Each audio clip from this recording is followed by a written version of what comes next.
Artificial intelligence touches nearly every aspect of our digital lives, but there are few laws governing its use. Technology is constantly evolving and creating new possibilities in our world.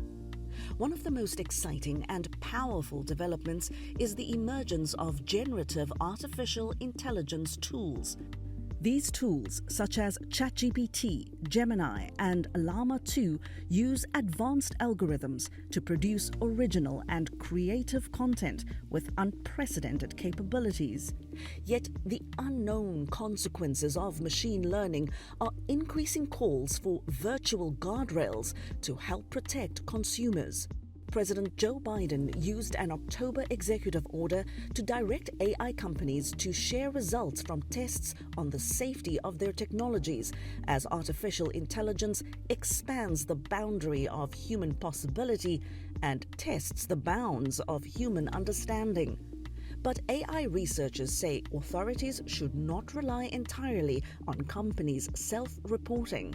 It's challenging to just accept what a company is saying about their technology at face value. They're incentivized as a corporation to adopt an optimistic position around how well the technology is working. If they want to depend on internally reported testing performance and internal audit reports, then they have to set standards about what information is going to be externally reported. Federal regulators need to be the ones to set the scope of here's all the things that you need to provide us.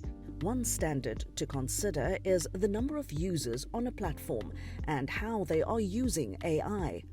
To really understand where risks are evolving, say misinformation risks, you need actual really detailed access by supervisors to usage data.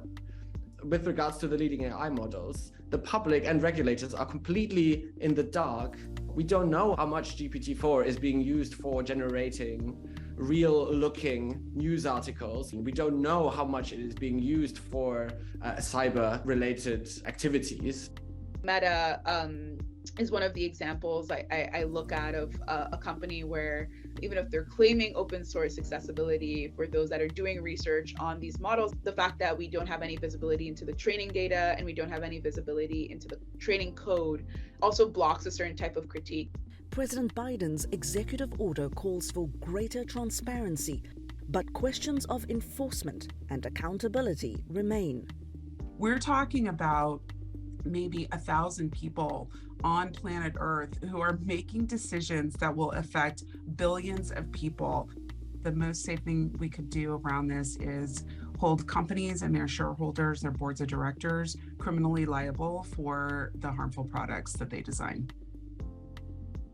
In the United States, government agencies such as the National Institute of Standards and Technology, the Departments of Homeland Security, Energy and Commerce will establish guidelines for issues including algorithmic discrimination and the authentication of human-made online content versus AI-generated content. It's been years of us trying to see movement on the legislative front, and this sort of new strategy of looking to the executive branch as an opportunity to get some accountability for these companies had sort of this surprising win of just a long kind of comprehensive effort to push forward some of the action on this. European lawmakers reached a landmark deal late last year to place curbs on how AI can be used in Europe. The United Kingdom appears to be taking a more hands-on approach, with Prime Minister Rishi Sunak's government investing in an AI safety institute that he says will independently evaluate, monitor and test the safety of AI models. What we can't do is expect companies to mark their own homework. Right? I don't think people would expect that in other walks of life. It's incumbent on governments to keep their citizens safe and protected, and that's the approach we take to everything else. That's the approach we'll take here.